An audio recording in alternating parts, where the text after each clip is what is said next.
Good morning, everybody. This is Mr. Rader. It's Thursday morning, a little after 10 o'clock. I thought what I would do was make a quick video about how to organize and finalize the survey data in the Google Spreadsheet. So in front of me on the screen is the raw data page for one of my students. And what we're going to look at is how to go through the formulas on the descriptive tables, how to make the pivot tables, and how to copy and paste the information to a sample appendix. If I can't do it in 7 minutes, I'll try to make a second video. So on the other tab is one of my final products from one of my students last year, which I will also show you if time permits. So this project was on looking at the quality of life issue of public health related to eating habits and obesity. So if I look at the data has been entered. If I go to the descriptive tables, we can see for every question that the questions themselves are in bold, and there have been formulas calculated for the count. Now notice the student did not do an actual formula for summation. The student should have done that. I'm going to show you all how to do that now. You're going to press equals, you're going to open the parentheses, and you're going to type sum.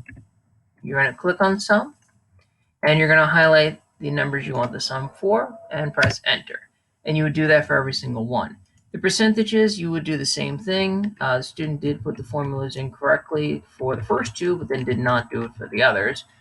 So equals sum, adds up everything. I press enter. Now notice it's 98.40%.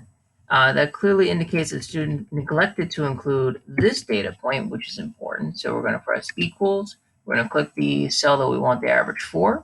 We're going to divide it by the total, and we're going to press enter.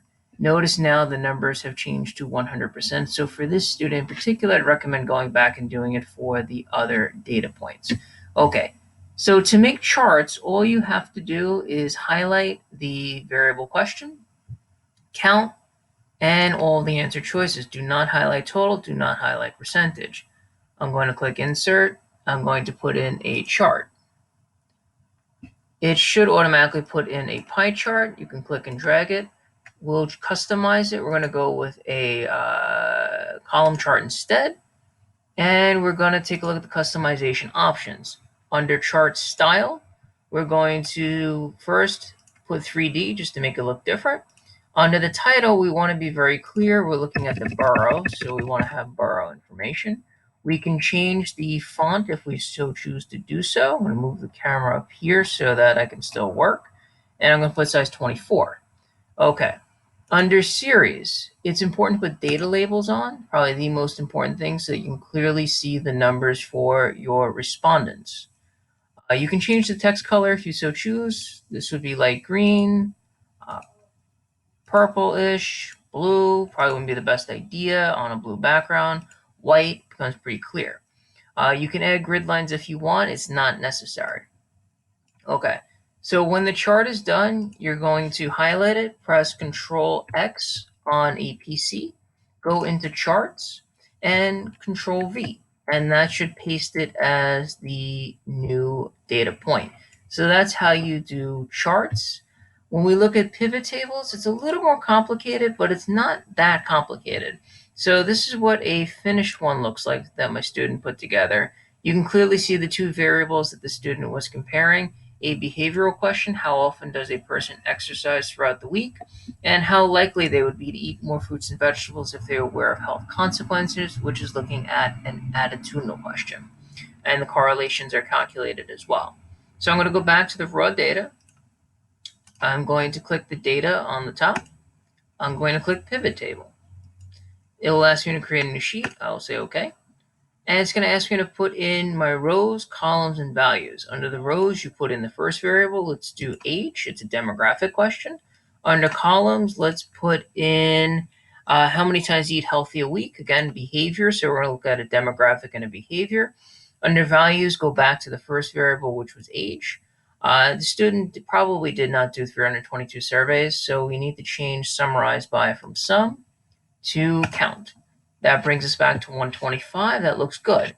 The only things I need to do is add a row above and a column to the left to add the explanations.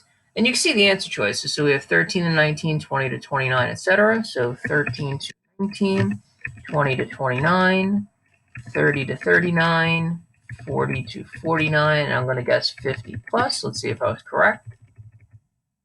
Close enough. Okay, and then we have never, rarely, sometimes, often, and very often. Keep the table, I'm going to highlight it, and I'm going to add borders by clicking on the border option. And the last thing I need to do is do the correlation. So correlation between age and eating healthy. I'm going to wrap the text by clicking the text wrapping button and wrap. I could also click format, text wrap, and wrap that way as well. And in this box, I'm going to press equals, open shift 9, opens the parentheses, CORREL for correlation.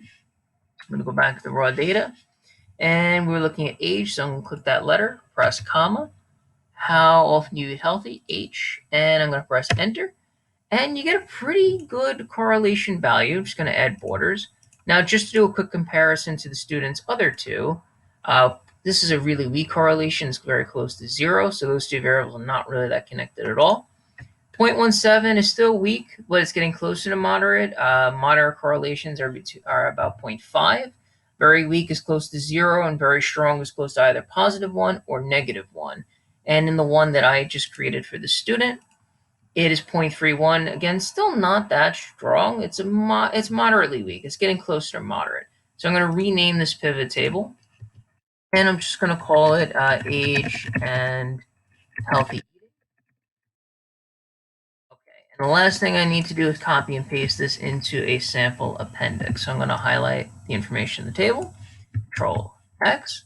I'm going to open up the sample appendix, center align, Times New Roman 12, and I'm going to write appendix O, pivot table, age and eating health. Line, go back to the left of the line, Control V to paste. It's going to ask, do you want to link in the spreadsheet? Click paste. This is what it looks like on the default. So what you need to do is just copy paste where it says age.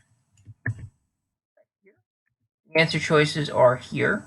So I'm going to delete all that information. Those answer choices no longer needed. Click and drag that up. And then under how many times do you eat healthy in a given week? Again, I'm going to copy and paste that here as well. That's my alarm, so we're going a little over 7 minutes. But I do want to finish this. So I'm going to highlight this row. I'm going to click Format, Table, Delete Row. Now that row is gone. And if I want it even smaller, I could just merge these two cells. I highlight, I right-click, and I click Merge Cells. That would have a very neat and condensed pivot table. I'm going to go back to the correlation. I'm going to highlight it, copy, and paste. And that would be the finished appendix for pivot tables. The last thing I want to show you all briefly is just a sample finished proposal from last year. You can see that this student finished her proposal on April 16, 2019. I believe this year we will finish later. So you'll have a title page. Table of contents breaks down each of the components of the paper. This is what we've done so far, chapters 2, 3, and 4. We've done chapter 9 and 10, that's the expert letter.